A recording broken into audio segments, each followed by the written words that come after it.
position. He needs to tech up. He needs to go to, I would imagine, Speedling Infestor or even Roach Hydra, or maybe not Hydra, maybe just Roach, and get up to Hive Tech eventually, get some Ultralisk down. He's actually getting a Baneling's Nest though.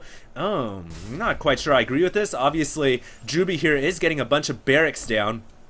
So I suppose the Banelings will be good against the infantry. But IdrA just kind of guessing. He didn't even see the barracks going down. For all he knew, it could have been just mass mech from the Terran player, but he is getting a Baneling's Nest, so that should be able to deal with the infantry quite well. He's getting Carapace for his Zerg units right now, and really right now he needs to tech up. He needs to get to Hive, get some Broodlords, or get some Ultralisks out. That would be such a huge bolster to his arsenal of Zerg array of units, and right now he's just got a huge flock of mutas, but they are just so worthless against the Thors and missile turrets. So we're still waiting to see what's going to happen in this game. We have vehicle weapons level 1 coming from the armory. We have centrifugal hooks coming for the Banelings. A lot of upgrades, Stimpack shields. So really, Drewbie right now transitioning into a very heavy infantry-based build, and he's going to face a lot of Banelings with that speed upgrade. Could be very deadly for him.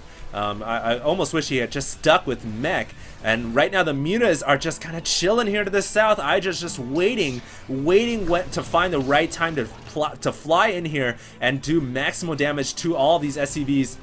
And I think he's just waiting for Drewbie to push out. When Drewbie pushes out, he's going to leave this entire main base exposed to all of these mutas. Meanwhile, a lot of Speedlings and Banelings being morphed in back home for the Zerg player IdrA. He's also getting Carapace level 2, vehicle weapons level 2 being researched right now. The muta still kind of just chilling here. Is IdrA going to use his Mutalisk and fly in there to do some damage? I'm not quite sure what he's waiting for. Meanwhile, the Terran mech has pushed forward, starting to break away these rocks. Obviously, Drewbie wants to make that his new entrance.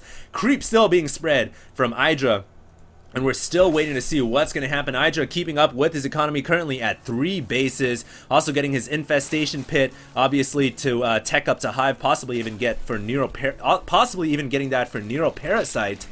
And we still have the Banelings and Zerglings morphing in, so both players still in this intense heat of macro mode. It looks like Drewbie wants to secure this gold though. He's going to push out with his army. He's currently at 139 supply. He has +1 weapons for his infantry, +1 weapons for his mech. Looks like the mutas though have pushed inward. They are just gonna, so many mutas just gonna annihilate that Thor. That's enough mutas to actually just demolish everything on the ground, and it looks like the second Thor could go down as well. Drewbie, realizing he's in a lot of trouble from all of these mutas, is trying to run his Marines back, get him back in position, also trying to build up as many turrets as he can. That was a great strike attempt from IdrA, taking out 2 Thors as well as a siege tank, so very nice play. I don't think he lost very many mutas at all. 166 supply for IdrA to 135.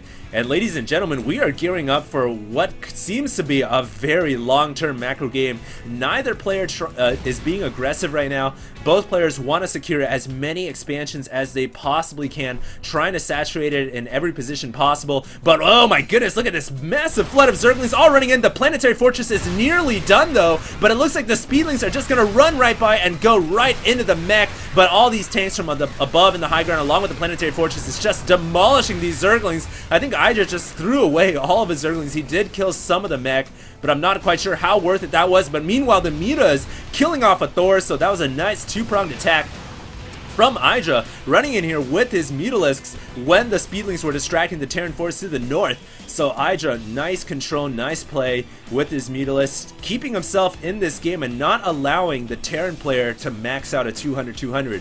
A Terran player at max is just impossible to stop for a Zerg player, and it looks like more Speedlings gonna run in here and surround these Thors. These Thors' days are numbered, along with the Mutalisks flooding in here. Oh, the Thors are getting real close to dying. The Marines trying to run in here to save the last Thor, and the Thor stays alive. It looks like IdrA there lost a lot of his Mutalisks as well. So I'm not quite sure if that was the best trade. He still has more Banelings, more Zerglings morphing in, currently at 121 supply, so he really lost a lot of his Mutalisks fighting those Marines and those Thors. He is also getting a 4th expansion up right now, and Drewbie, he needs to make a push happen. He cannot allow the Zerg player to get all these expansions. The Marines trying to get away from the Banelings. They stim to run away, but the Banelings catching up with that speed from the creep bonus, and the Banelings, oh my goodness, so many Marines getting taken out. The Mutalisks falling from behind to pick off the air, and Drewbie right now, he needs to make something happen, because you guys can see on that production tab the dreaded final evolution in the Zerg arsenal. The Ultralisk is on the way. The chitinous plating is being researched, as well as adrenal glands. So IdrA here really sticking to maximum Terran melee, or Zerg melee, getting Carapace level 2. Should be getting level 3 pretty soon, along with melee weapons. And he's just got so much map control right now compared to Drewbie. Drewbie needs to make something happen. He is on 3 bases. He's actually securing his 4th, whereas IdrA is also on 4 bases as well. So really, both players still even economically, but I still think that Drewbie lacks map control right now. He's been playing defensively all game long. He needs to push out and recede the creep a little bit, put some pressure on IdrA, because you guys all know IdrA at full macro mode is just a monster, and really it's just kind of unstoppable. First Ultralisk coming out here, actually a couple of Ultralisks coming out here, and when that chitinous plating finishes, along with melee weapons level 3, that is just going to be really hard for the Terran player to stop. Luckily for Drewbie, he does have some Marauders, so he's transitioning to get some Marauders to deal with the Ultras. He's also got +2 weapons for his infantry, as well as +2 weapons for his mech, so he's not in the worst position possible. But here we go. Looks like the Lings and Banelings and Ultra gonna run into the gold expansion. They're trying to fight down this planetary fortress. A lot of the Banelings running in there and taking out several SCVs. I like that play from IdrA, running in there, and his main goal right there was just to explode some Banelings on the SCVs. It was not to engage a Terran player, so nice play right there, whittling down the Terran's economy. 55 under 67, a 5th base going up for IdrA, now securing the gold expansion right now to the eastern side of the map.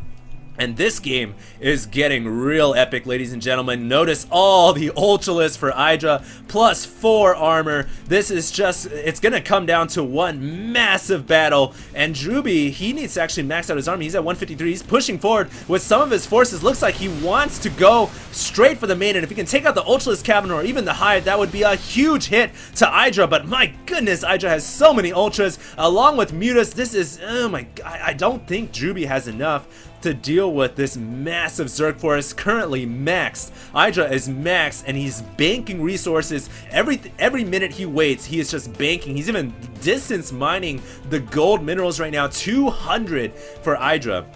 And Drewbie is approaching max as well. He really does need to wait to max out before he pushes out. But it looks like he's going to try to get some map control, something that he's been needing all day long. All the Ultras going to run in here, and the Marauders stimming up. Marauders thankfully do so much damage against Ultras, but so do Ultras against Marauders as well as mech. And it looks like IdrA just going to push forward with his massive army along with the Mutas to provide some air support. The Ultra's just gonna crush all of the Terran metal, and Drewbie's dropping down to 112 supply. IdrA staying at 176, and obviously using his banked resources to continue the macro. He still hasn't gotten any melee weapons, which is kind of surprising, considering he's been committed to all of this massive Zergling, Baneling, and Ultras. His main is mined out, his natural is near mining out. He has got one base here, and of course the gold starting to mine. Looks like IdrA gonna push forward, but he is facing all these bunkers. Not sure if this is the best position for IdrA to push against, along with the tanks and Thors, doing a lot of damage to these expensive Ultras, and a lot of them falling right there. IdrA there kind of just threw away a lot of his forces, and oh my goodness, IdrA is definitely angry at the fact that he is facing the Terran wall. But honestly, he's got so many bases right now. He just needs to max out. He needs to try to... I would honestly like to see him destroy these rocks to the back and flood in from behind. He needs to pincer the Terran army. You can never fight a